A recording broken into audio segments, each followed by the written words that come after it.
So I'm here with Conrad Egusa. He is one of the co-founders of Espacio, a co-working space in Medellin. And this is actually my first time visiting Medellin, and he's from the United States, has experience working in entrepreneurship in Silicon Valley, New York, Miami. So he's going to have a great perspective on some of the differences between the Medellin ecosystem and those back in the States. So I'm really excited to chat with you. Thanks for spending some time with me. Thanks so much. So maybe first you could tell us a little bit about Espacio and what you're doing with your space here. So Espacio is a co-working space located in Medellin, Colombia. And the idea we had was that when I first moved to Medellin, there wasn't a central location where a lot of entrepreneurs could meet, could aggregate, and we really wanted to create that location. So I think first and foremost, Espacio is like very affordable office space. So as low as almost $100 a month. Oh, wow. You know, like free coffee 24/7. I think really central location. But more than that, like very community oriented. So we have events, at least 1 or 2 a week. We help a lot of the companies, whether it's getting press or connecting with investors. So I think the mission of the space is really to help Medellin become a Silicon Valley of Latin America.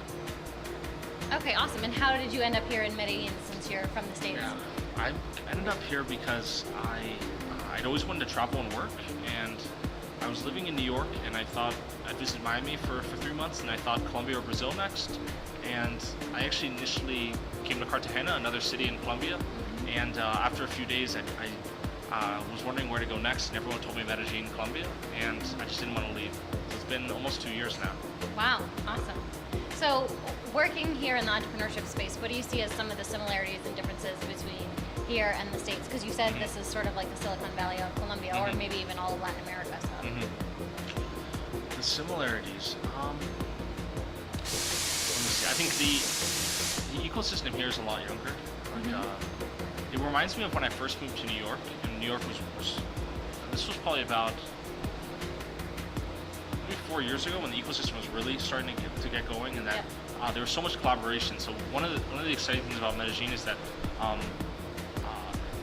everyone is very close. So for example, the government's supporting the first early stage venture capital firm, and they're located 2 blocks away, and they are visiting Espacio every more or less every 2 weeks. I think there's a lot of collaboration, which reminds me a lot of New York when it was just getting started. Kind of this small, like I remember a lot of these guys, there's a very popular space in New York called General Assembly. Yep. And I remember those guys because we would just meet at like Union Square, and not Union Square, one of these small parks, and there'd be like 20, 25 people, and like this is before they'd even started. But there was so much kind of collaboration, people, and excitement in the air, and so you see that a lot with a lot of the companies here now in Medellin. Okay, cool. But since you said the scene here is still a little bit younger, is there something that's missing that you think really needs to be brought in before it can be a fully mature ecosystem? The biggest thing Medellin needs right now is a success story. That's really important. I think one thing that countries like Santiago have done very well with Startup Chile is attract foreign entrepreneurs. So my thought is that people ask about the secret sauce of Silicon Valley or New York, and I think most people recognize that it's immigration. So over 50% of the companies in Silicon Valley are founded by foreigners. Yeah. And I think it's really important, not just foreigners from the U.S., but that you have talented entrepreneurs who want to work hard, want to create jobs, moving to Medellin. I think the government of Santiago did a good job with that with Startup Chile. And Colombia is actually trying to formulate something as well. But that's going to be really important. Can the city attract these entrepreneurs to the city? So we talked a little bit about it when you were saying what the positive things are about the ecosystem here, but since entrepreneurs today can really start their company anywhere in the world, why would you suggest to an entrepreneur that they come here? Yeah. So I think Medellin is one of the best places in the world to start a business for a few reasons. For one, there's a cultural work ethic in the city. So the people of Medellin are known to be very entrepreneurial, very hardworking. So as an example, the standard work week in the city is 48 hours. So people work on Saturdays. And now the standard work week in the US is 40, and many people work over, but the fact that I think that says a lot about the city. Also, there's a lot of pride. So in New York, I remember people would be like, "Oh, I'm working so hard. This isn't a lot of fun."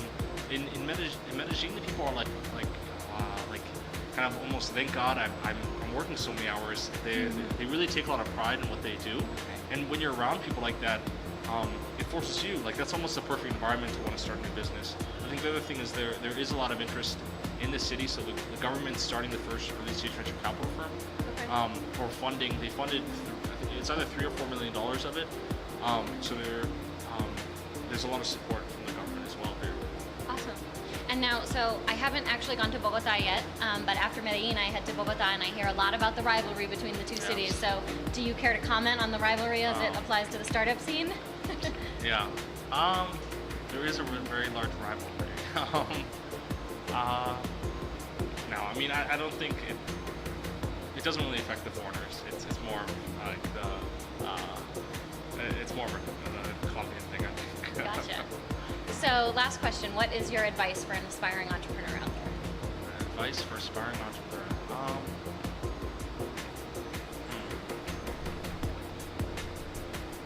Yeah, I actually think the best thing I have done and continue to do is I read a lot in like a number of different industries, and it like inevitably opens up a lot of doors to opportunities I never would have thought existed, because there's so much out there.